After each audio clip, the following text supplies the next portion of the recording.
Finding Love in Mountain View is one of those films that asks a question that everybody watching this will want to know their own answer to.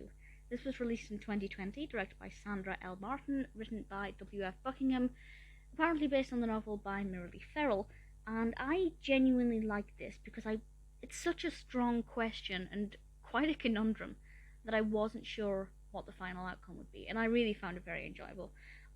Our protagonist, Margaret, is played by Danielle C. Ryan, and she gets a phone call one day completely out of the blue saying that her cousin and her cousin's husband have passed away in an accident and that she now is the legal guardian of their children.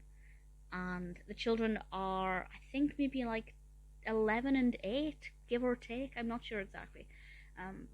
But Sammie and Joel are certainly quite young children who do need a parental figure there all of the time. And the weirdest thing about this is that not only did Margaret not know that her cousin had died in an accident, but she didn't even know that she was their legal guardian. I apologize if you can hear a weird rumbling noise. My cat is on my knee, and she's just given the biggest purr ever. Clearly Medora approves of this film as well. Margaret then has to go to these children and spend time with them.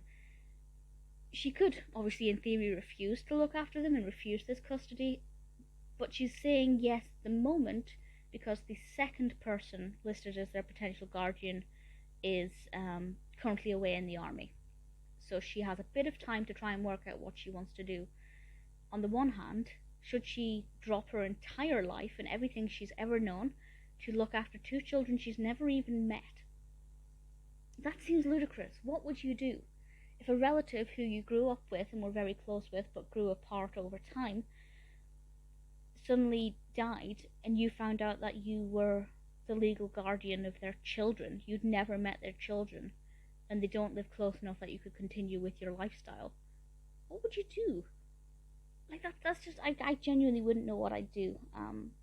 Especially when, they don't really have another legal guardian at that point. It's mind-boggling.